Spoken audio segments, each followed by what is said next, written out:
Hello friends, mister VOD Tamil. கோயிலுக்கு செல்லும்போது செய்யக்கூடாத தவறுகள். நம்ம சின்ன வயசுல இருந்தே எல்லா கோயில்களுக்கும் போயிட்டுருக்கோங்க. கோயிலுக்கு போகும்போது என்ன பண்ணுவோம், நமக்கு இதுக்கு முன்னாடி நம்மளோட பெற்றோர்கள் எப்படி நம்மளுக்கு சொல்லி கொடுத்துருக்காங்களோ அது மாதிரி நம்ம பெற்றோர்கள் கூட போகும்போது என்ன மாதிரி அவங்க சாமியை கும்பிட்றாங்களோ அதே முறையில் தான் நம்ம கும்பிடுவோம். அந்த முறைகளில் சில நேரங்களில் தவறுகளும் இருக்குங்க. அதனால தான் இந்த காணொளியில் நம்ம கோயிலுக்கு போகும்போது செய்யக்கூடாத தவறுகள் என்னன்றதை தான் இந்த காணொலியில் பார்க்க போகிறோம். வாங்க அந்த தவறுகள் என்னன்றதை இந்த காணொலி மூலமா தெரிஞ்சுக்கலாம். முதலாவதா, கோயிலுக்கு போகும்போது வயிறு முட்டை சாப்பிட்டுட்டு போகக்கூடாது. நம்மளோட முன்னோர்கள் சொல்கிற விஷயம் என்னென்னா, நம்ம கோயிலுக்கு போகும்போது வயிறு முட்டை சாப்பிட்டு போகவே கூடாது. அப்படி சாப்பிட்டு போனீங்கன்னா உடலில் இருக்கிற சக்கரங்கள் ஒரு நிலையில் இருக்காது. அப்படி அந்த சக்கரங்கள் ஒரு நிலையில் இல்லைன்னா நம்மளால் இறைவனை முழு மனதோடு வேண்ட முடியாது.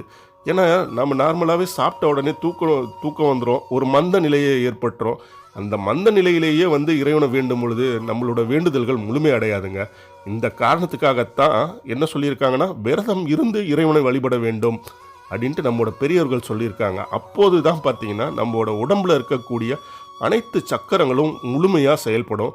அதனால தான் அரை வயிற்றோட கோயிலுக்கு செல்லணும். அப்போது தான் நம்ம இறைவனை மனம் முருகி வேண்டும் பொழுது நம்மளுக்கு இறைவனோட அருளை பெற முடியும் அப்படின்ட்டு நம்மளோட முன்னோர்கள் சொல்லியிருக்காங்க. நீங்கள் இதற்கு அப்புறம் கோயில்களுக்கு போகும்பொழுது ஃபுல்லாக சாப்பிட்டு போகாமல் இல்லது சாப்பிடாமல் வெறும் வயிற்றோடு போயிட்டு உங்களோட வேண்டுதல்களை வச்சு பாருங்கள். அதற்குரிய பலனே வேறு மாதிரி இருக்கும்.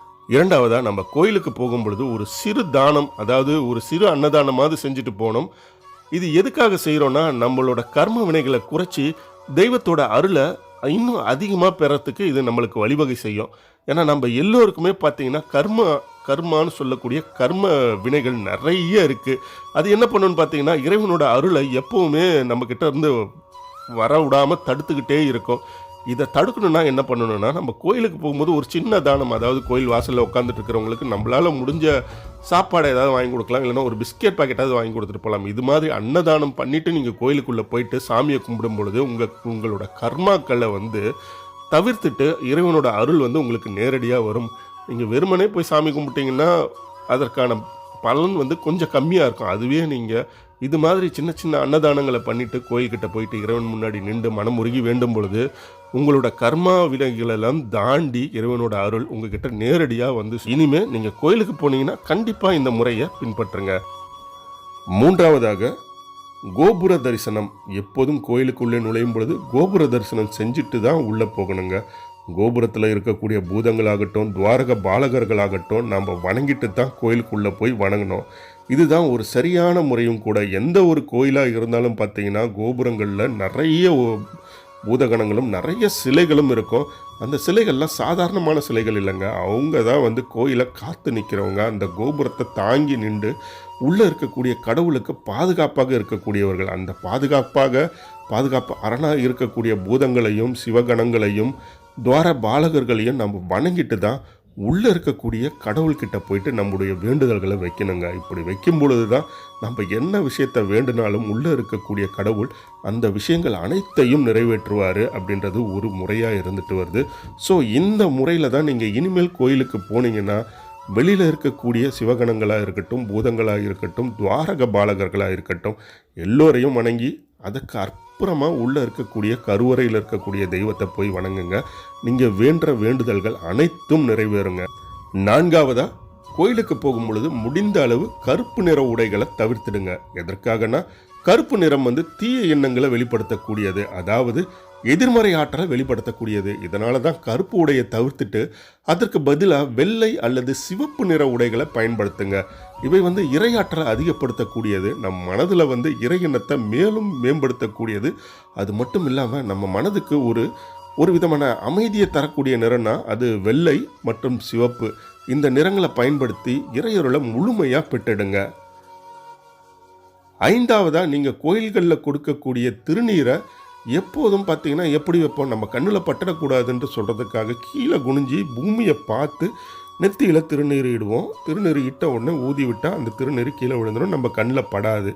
இது மாதிரி நம்ம செய்யவே கூடாது. எப்போவுமே திருநீர் வைக்கும் பொழுது ஆகாயத்தை பார்த்து தான் திருநீர் வைக்கணுங்க.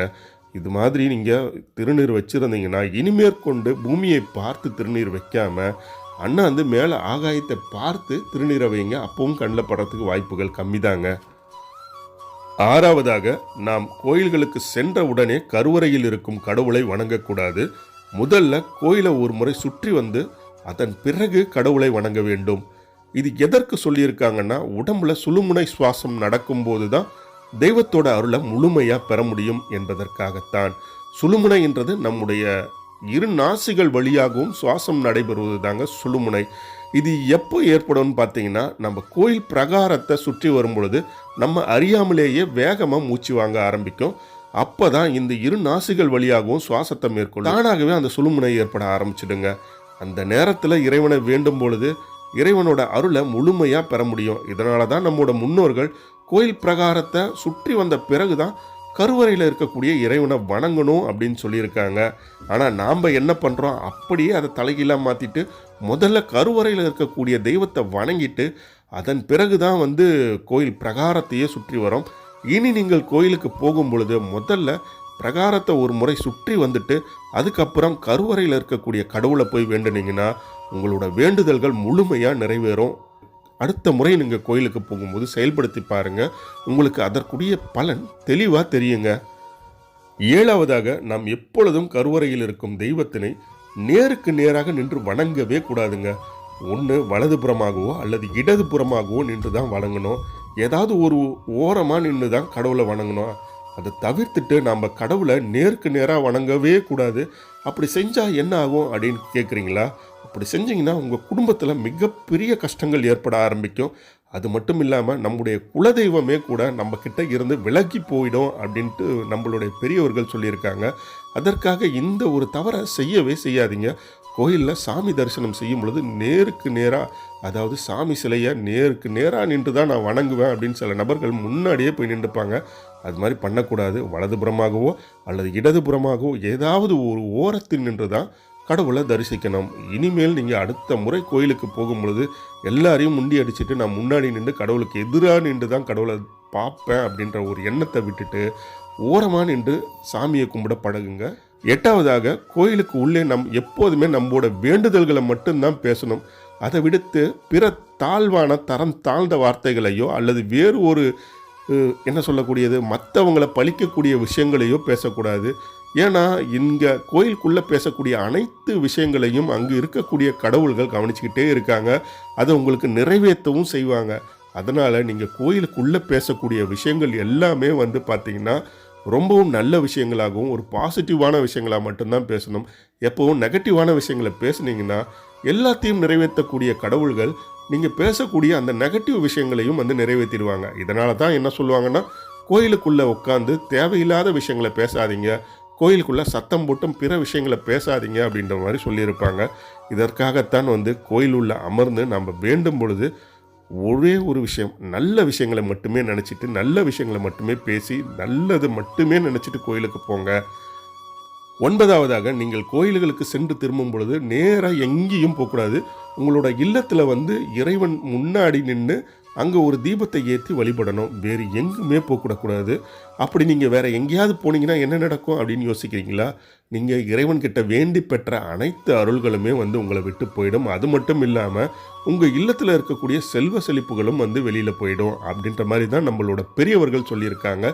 இனிமேற்கொண்டு நீங்கள் கோயில்களுக்கு போகும் பொழுது இங்கே சொல்லியிருக்கக்கூடிய தவறுகளெல்லாம் நீங்கள் களைஞ்சிருங்க. இதுக்கு முன்னாடி நீங்கள் எப்படி கோயிலில் போய் சாமி கும்பிட்டுருந்தாலும் சரி, இதற்கு அப்புறம் நீங்கள் கோயிலுக்கு போய் சாமி கும்பிடும்போது மேற்சொன்ன அந்த தகவல்களை கேட்டு இந்த முறைப்படி கடவுளை வேண்டி பாருங்க. கண்டிப்பாக நீங்கள் வேண்டுகின்ற அனைத்து வேண்டுதல்களும் நிறைவேறும். இந்த காணொளி உங்களுக்கு பிடிச்சிருந்தா மறக்காமல் லைக் பண்ணுங்கள், ஷேர் பண்ணுங்கள், கமெண்ட் பண்ணுங்கள். மறக்காமல் சேனலை சப்ஸ்கிரைப் பண்ணுங்கள். Thank you friends.